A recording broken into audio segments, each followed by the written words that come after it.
안녕하세요. 반갑습니다. 오후 세션 진행할 이스라입니다.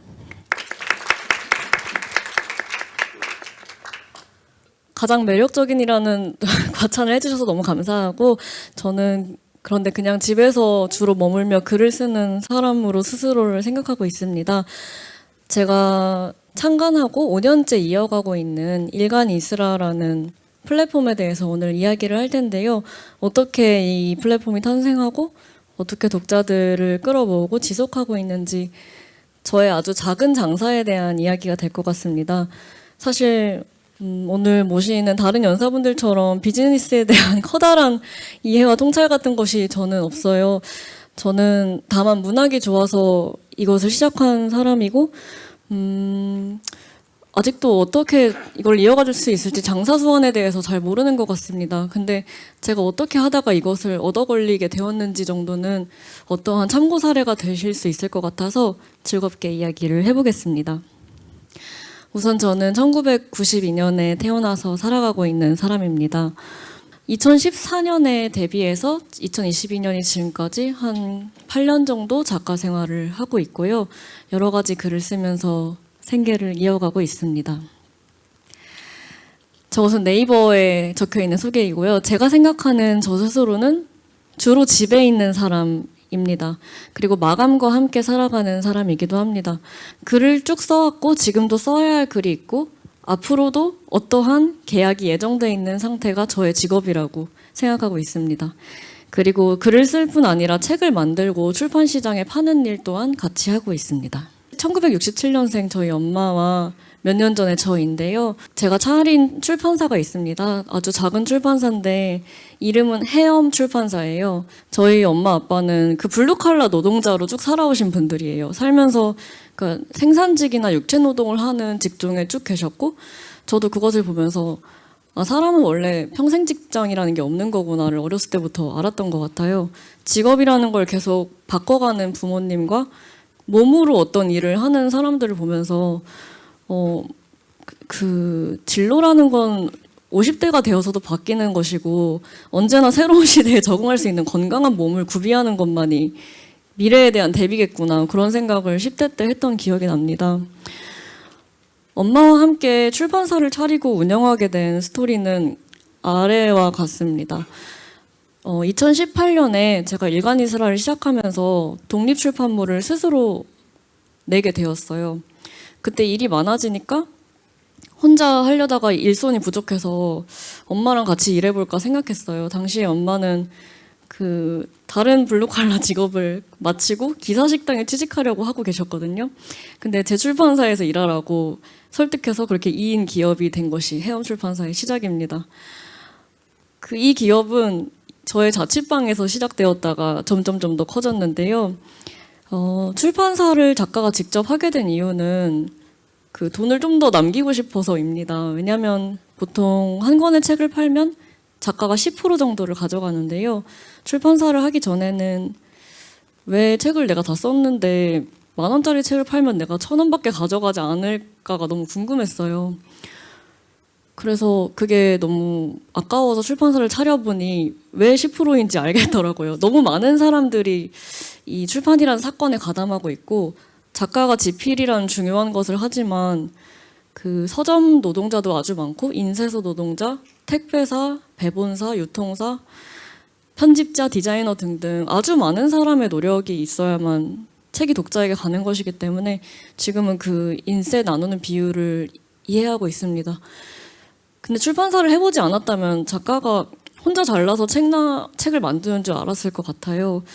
더 많은 사람들에게 감사하게 됐다는 점에서 출판사를 한 것은 아주 좋은 선택이었다고 생각합니다. 해엄출판사를 차리면서 기성출판에서는 하지 않았던 디자인 시도와 편집 시도를 하면서 이게 어떠한 새로운 미감을 제시한다는 이유로 이런저런 상을 받게 되었는데요. 지금도 제가 만들고 싶은 대로 책을 만들면서 출판사를 운영하고 있습니다. 지금까지 쓴 책들을 화면에 띄워놓아 보았습니다. 저는 여러 가지 장르를 넘나들면서 책을 쓰는데요. 수필, 인터뷰, 칼럼, 서평, 서간문, 만화 등 그러니까 소설이랑 시 빼고 다양한 장르를 넘나들면서 다양한 문체를 가지고 씁니다. 이것은 그 생계형 작가들이 그 되는 대로 청탁을 받다가 자기도 모르게 유능해지는 그런 결과인데요. 맨 처음에 일간이스라 수필집이라는 수필집이 어쩌다가 홈런을 쳐버려서 이것이 많이 팔렸는데 이것이 많이 팔릴수록 너무나 위기의식이 드는 거예요. 그 첫 책으로부터 많이 점프하는 두 번째 책을 쓰지 못하면 그 기대 이하라는 평을 받는 작가가 될 것 같아서 더 다양한 장르를 쓸 수 있는 작가인 것을 보여드리고 싶어서 여러 가지 장르를 시도를 많이 했습니다. 사실 3, 4년 동안 10권의 책을 집필하는 것이면 작가치고도 속도가 아주 빠른 편인데요. 빠르게 집필하는 이유는 일간이스라를 통해서 글을 쌓고 있기 때문입니다. 일간이스라는 말 그대로 매일 한 편씩 글을 마감하는 것이기 때문에 엄청나게 무서운 속도로 글을 쌓을 수밖에 없는 것 같습니다. 어떻게 작가가 되었냐는 질문을 받을 때마다 어린 시절을 생각하게 됩니다. 지금 이 시대의 어린이들에게 책을 읽히기란 제가 어렸을 때보다 더 어려운 일일 것 같습니다. 왜냐하면 제가 어렸을 때는 유튜브도 없었고 스마트폰도 없었고 그러니까요. 그래서 내성적인 아이가 그냥 책에 골몰하기가 아주 쉬웠던 환경이라고 느껴요. 책을 많이 읽다 보면 닮고 싶은 사람들을 책에서 많이 발견하게 되고 나도 이런 걸 쓰고 싶다는 욕망으로 자연스럽게 이어지게 됩니다. 그 다음에 이제 학교를 가고 사람들을 만나면서 어떤 여자 선생님들에게 반할 수밖에 없었던 기회들이 생깁니다. 제가 반했던 교사들은 모두 국어 교사들 혹은 문학 교사들이었어요. 그러니까 말하자면 당시 초등학생인 제가 보기에 지금의 제 나이 정도였던 여자 선생님들을 너무 사랑해서 그 글쓰기 교사들을 사랑하다가 작가가 되어버린 게 아닐까 그런 생각도 듭니다. 그 다음에는 학교 바깥에 있는 글쓰기 모임에 제 발로 찾아갔는데요. 사실 중고등학생이 입시를 열심히 할 시기에 저희 엄마 아빠는 제가 입시 교육을 하기를 원하지 않으셔서 대안학교에 보냈습니다. 대안학교에 가면 글을 쓸 시간이 많고 방과 후에 시간을 자기가 학생 스스로 기획을 할 수가 있어요. 그래서 제가 선택한 것은 수업이 끝나면 제가 원하는 교사가 있는 글쓰기 모임에 가서 글을 배우는 것, 그것이 제가 중학생 때 원했던 거라서 그때 찾아간 곳이 어딘 글방이라는 곳입니다. 이것이 저의 가장 결정적인 스승인 글쓰기 교사 어딘인데요. 어딘 글방에 가면 저와 같은 10대들이 어딘으로부터 글감을 하나 받아요. 예를 들어서 이번 주의 글감은 뭐 좋은 놈, 나쁜 놈, 이상한 놈이라고 친다면 그것에 대해서 각자 자기가 쓸 수 있는 것을 써오는 것이죠. 그럼 다음 주에 그것으로 합평을 받아요. 그러면 같은 주제로 누가 얼마나 더 재밌게 썼는지, 누구의 글이 상대적으로 처지는지, 누구의 글이 재미지는 않지만 너무나 빛나는 슬픔을 가지고 있는지 그런 비교를 하게 됩니다. 사실 굉장히 잔인하고 고통스러운 비교인데 그 훈련을 매주 7년 동안 했어요. 그것이 제가 작가로 데뷔하는 훈련이었던 것 같은데요. 그것을 7년 동안 하니까 마감이 있으면 나는 쓰는 사람이구나를 스스로 믿을 수가 있게 되었어요. 그렇게 주간 훈련을 하다 보니까 일간이스라도 시작할 수 있었던 것 같습니다. 일간이스라 하면서 무엇에서부터 주로 영감을 얻는지 질문을 많이 받기도 합니다. 저는 우선 SF 작가가 아니고 왕좌의 게임 같은 것을 집필한 그런 아주 스케일이 큰 이야기를 쓰는 작가가 아니라서 주로 제 반경 2, 3km 안에서 일어나는 이야기를 주로 씁니다. 저는 주변 인물들의 명대사를 매일 핸드폰에 메모해두는 편이에요. 그 기억이라는 걸 믿을 수가 없어서 들었을 때 메모해두지 않으면 재료가 충분히 쌓이지 않는 것 같습니다. 주변 인물들의 명대사를 적어놓은 다음에 그것을 적절히 픽션화하고 더 절묘한 상황에 갖다 쓰면서 드라마화 시키는 것이죠. 그리고 저는 유머를 굉장히 좋아하는데요. 이렇게 무대에서 사람들을 웃기는 것에는 큰 관심이 없지만 글로 사람을 웃기는 것에는 정말 사활을 걸고 노력을 하는 것 같습니다. 저는 그 슬픈 것은 그냥 혼자서 알아서 해결하는 것 같고 독자들께는 재밌고 산뜻하고 명랑한 것만 주고 싶다는 생각을 합니다. 그러기 위해서 글을 쓰기 전에 인생의 자잘한 슬픔과 고통들은 알아서 해결한 다음에 글을 집필하기 시작하는 것 같습니다. 제가 좋아하는 유머는 좋기만 한 상황에서 발현되는 유머가 아니라 그 아주 절망적이고 고생스러운 순간에서 누군가가 농담하는 능력을 발휘할 때 그 인물의 그 기지에 감탄하면서 글을 쓰는 것이라서 절망 속의 농담, 고난 속의 유머를 글에 등장시키는 것을 아주 좋아합니다. 그것은 바로 기쁨과 슬픔이 뒤섞인 순간들에 대한 포착일 텐데요. 순도 100%의 기쁨, 순도 100%의 슬픔 같은 것이 없다고 생각합니다. 마치 그 인사이드 아웃의 그 기쁨과 슬픔이 같이 섞인 구슬처럼요. 그런 구슬 같은 문장을 쓰기 위해 매일 노력하고 있습니다. 이 모든 훈련은 일간 이스라와 함께 이어집니다. 앞서 말씀드렸듯이 일간 이스라는 매일 한 편씩 이스라가 자신의 글을 이메일로 보내드리는 서비스입니다. 2018년 봄에 시작되었어요. 2018년엔 제가 27살이었는데 당시 대학을 졸업한 지 1년 정도 되었을 때 학자금 대출이 2,500만 원 정도 쌓여 있었던 것 같습니다. 저는 신문방송학을 전공했는데요. 졸업을 했는데 제가 신문도 방송도 잘 모른다는 생각이 들더라고요. 근데 어쨌든 대출금은 많이 쌓여 있어서 이거를 갚아야 하니까 부업을 늘려야겠다는 생각으로 시작한 것이 일간 이스라입니다. 시작할 때 한 30명에서 50명 정도 구독하실 줄 알고 포스터를 그림판으로 만들었어요. 맨 처음에 노란 색깔 포스터가 창간호 포스터인데요. 이스라라는 인물이 오토바이를 타고 글을 배달하는 모습을 하고 있습니다. 아무튼 한 달 구독료 10,000원에 월화수목금 연재하고 그러니까 한 달에 20편의 수필을 건당 500원의 꼴로 받아보는 것이다. 그러니까 당신들이 먼저 나에게 10,000원을 입금하면 내가 약속대로 보내주겠다. 그 선불로 돈을 받는 것이죠. 그러니까 이게 당시에 왜 화제가 되었냐면 일간 이스라 이전까지 작가들은 어딘가에서 청탁을 받아야만 글을 썼습니다. 신문사, 잡지사, 출판사로부터 일종의 간택과 선택을 받아야만 작가의 지면이 생겼던 것이지요. 근데 사실 생계가 급한 작가의 경우는 그 출판사나 잡지사의 어른들이 나를 선택할 때까지 기다리고 앉아있을 수가 없잖아요. 그래서 어떤 독자가 나를 좋아한다면 왜 누군가 중간 과정이 있어야 되지? 그 사람이랑 직거래를 하면 어떨까 이런 생각을 했었어요. 이것들은 다 첫 해의 포스터들이고 지금은 색깔들이 많이 바뀌었습니다. 가장 최근에 연재한 2022년 포스터는 이러한 컨셉인데요. 2022년 일간이스라는 간여장 특집으로 진행되어 있습니다. 가부장이라는 말은 익숙하시지만 간여장은 검색해도 잘 나오지 않습니다. 왜냐하면 제가 이번에 새로 만든 말이기 때문이에요.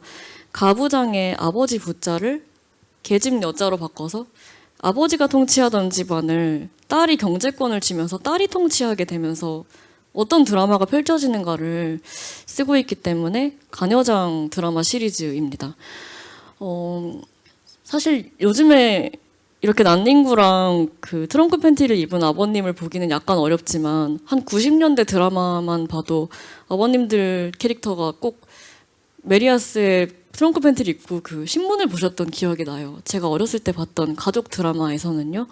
근데 그것을 이제 성별을 바꿔서 일종의 패러디를 하면서 시작한 포스터이고요. 제가 지금 쓰고 있는 사실 다 썼습니다. 완결해서 이제 책을 만들고 있고. 근데 만약에 이 드라마가 어딘가에 팔려서 영상화 된다면 그 여러 가지 장점이 있을 거라고 생각해요. 다양한 여성 캐릭터들이 등장하고 있는 그 시대지만 집안 안에서 권력 관계가 바뀌는 드라마를 아직 많이 보지 못했기도 했고 그 여자 주인공이 글쓰기로 가세를 일으킨 이야기는 진짜 많지 않습니다. 보통 글은 이제 벌어먹고 살기 어려운 장르이기 때문에. 근데 어쩌다가 얻어 걸려서 글쓰기로 가세를 일으킨 뒤 부모를 고용하는 여자 주인공의 이야기. 그러한 가녀장 이야기는 그 지금까지 굴러온 가부장적인 역사를 아주 쉽게 비난하지는 않습니다. 왜냐하면 이 주인공인 이스라라는 인물이 가부장제에서 받은 안 좋은 것뿐만 아니라 아주 사랑하는 유산들도 많기 때문이에요. 그러니까 이스라라는 이 어린 아이를 가르친 집안의 권위를 가졌던 남자들을 미워할 뿐만 아니라 너무 사랑하기도 하기 때문에 가부장제에서 좋은 것만 쏙쏙 골라내면서 그 받아들이기를 이스라는 계획하고 있습니다. 하지만 이 이스라라는 인물 또한 여러 가지 실수를 거듭합니다. 왜냐하면 문제는 성별이 아니라 권력을 가진 자리에 가다 보면 누구나 실수를 하게 되는 그 인간의 관성 같은 것이 주제이기 때문에 이스라라는 인물이 가부장의 실패를 그대로 답습하면서 어떻게 달라지는지에 대한 드라마라고도 할 수 있습니다. 그러면서 유머와 존중을 잃지 않는 것이 저의 그 집필 목표입니다. 이런 글들을 쓰면서 저는 연재 노동자로 살고 있습니다. 그 연재 노동자라는 말도 제가 데뷔를 하면서 새롭게 만들게 된 단어인데요. 물론 글쓰기라는 게 굉장히 아름답고 또 어떤 점에서 숭고하고 예술적인 일이긴 하지만 사실 예술에도 시간과 체력과 그 노력이 들기 때문에 모든 예술 과정에서 그 정당한 임금이 주어져야 된다고 생각해요. 이 일간이스라를 운영하면서 가장 큰 장점은 나를 대행하는 다른 커다란 플랫폼과 수익을 나누지 않아도 된다는 점일 것 같습니다. 사실 세금을 굉장히 많이 내는데요. 그 일간이스라는 비용 처리할 게 많이 없기 때문에 세금을 많이 내고 남은 돈은 거의 혼자 가질 수 있기 때문에 그 점이 그 다른 출판사를 끼고 하는 것과 가장 큰 차이일 것 같고요. 두 번째도 중요합니다. 쓰고 싶은 글을 쓰고 싶은 만큼 쓸 수 있다는 자유가 일간이스라에는 따릅니다. 사실 출판사와 잡지사에서 여러 유능한 편집자님들과 함께 협업을 하면 더 좋은 결과물이 나올 때도 있지만 그 선생님들께서도 협업을 해보셔서 알겠지만 여러 사람이 모여서 쓰레기를 만드는 경우도 있잖아요. 그래서 굉장히 후진 결과물이 나오기도 하는데 혼자서 완전 자유롭게 뻗어나갈 때 성취하게 되는 아주 탁월한 문학이 저는 있다고 생각해서 그 자유도 굉장히 좋아합니다. 하지만 모든 업무를 혼자 감당해야 된다는 단점이 있습니다. 일간이스라 하면서 가장 힘든 점이 매일 글을 쓰는 게 아니고 그 매일 CS 업무를 혼자 감당하는 게 굉장히 어려운데요. 그 혼자서 아주 다수를 상대하기 때문에 그것이 아주 과로입니다. 그 다음에 예측할 수 없는 직업 세계, 또 역시 작가에게 해당되는 말이죠. 저는 지금 전업작가로 살고 있지만 이것은 약속된 게 아니라 일종의 어떤 일시적인 상태라고 생각합니다. 그러니까 4년 전에 저는 전업작가가 아니었고 지금은 전업작가인데 2년 뒤에는 다시 전업작가가 아닐 수도 있다고 생각하고 있습니다. 글쓰기가 아니라면 다른 업무를 무엇을 할 수 있는지 계속 염두에 두고 있는 편입니다. 계속 잘해야 제가 전업작가로 계속 살아갈 수 있을 텐데요. 했던 만큼 잘해서는 결코 독자가 유지되지 않더라고요. 항상 전작보다 꽤 더 잘해야 독자가 유지되더라고요. 그러니까 작가라는 것은 계속해서 새롭게 잘하면서 자신을 갱신하는 직업인 것 같아요. 그러면서도 자기 자신의 오리지널리티를 잃지 않고 더 강화하는 것이 중요할 텐데요. 그러니까 나답게 쓴다는 것이 무엇일까? 이름을 가리고 봐도 이것은 이스라엘 창작물인 것 같다고 느껴지게 할 만큼 자신의 스타일을 확보한다는 게 무엇일까? 늘 고민하면서 글을 씁니다. 역설적으로 동시대 창작자들의 아주 많은 작품을 참고해야만 제 것이 무엇인지 알게 되는 것 같아요. 그러니까 모방도 많이 해보고 참고도 많이 해볼수록 내 안에 있는 게 저 작가랑은 무엇이 근본적으로 다른지 그 꿈틀대는 저항성 같은 걸 알게 되는 것 같습니다. 그래서 필사적으로 읽으면서 집필을 하고 있습니다. 타인을 부지런히 탐구해야 나의 고유성도 선명해진다고 적어 놓았는데요. 글쓰기에 대해서 가지는 가장 흔한 오해 중 하나가 자기의 내면을 탐구하는 일이라고 생각하시는 것 같아요. 근데 저는 글쓰기가 자신의 내면 말고 외면을 탐구하다가 자기 자신을 알아버리는 행위에 더 가깝다고 생각해요. 자기 글에 나를 가장 많이 등장시키는 사람보다 여러 타인을 등장시키는 사람의 글이 필연적으로 자기 자신에 대해서 많이 알고 있는 사람일 수밖에 없다고 생각해요. 우리는 모든 것을 나로 통과시킬 수밖에 없기 때문에 아무리 나 아닌 것에 대해서 이야기해도 자신의 필터라는 게 너무 드러나기 때문입니다. 창작자가 되는 방법들에 대해 적어보았습니다. 혹은 직장 생활을 하시면서 창작을 병행하실 분들이 계실지도 모르니까요. 저는 글쓰기가 그 즐거운 일이라는 걸 잊지 않는 게 되게 중요하다고 생각해요. 일간이스라 같은 것을 하면서 사실 즐거움이기보다는 고통일 때가 더 많지만 사실 아무도 안 시킨 일을 했던 것이잖아요. 글쓰기가 쾌락의 영역에 있다는 것을 잊지 않는 것이 쓰는 사람에게 굉장히 중요할 것 같습니다. 제가 쓰는 방식은 아무리 힘든 날이어도 딱 한 줄이라도 매일 쓰고 자는 것인데요.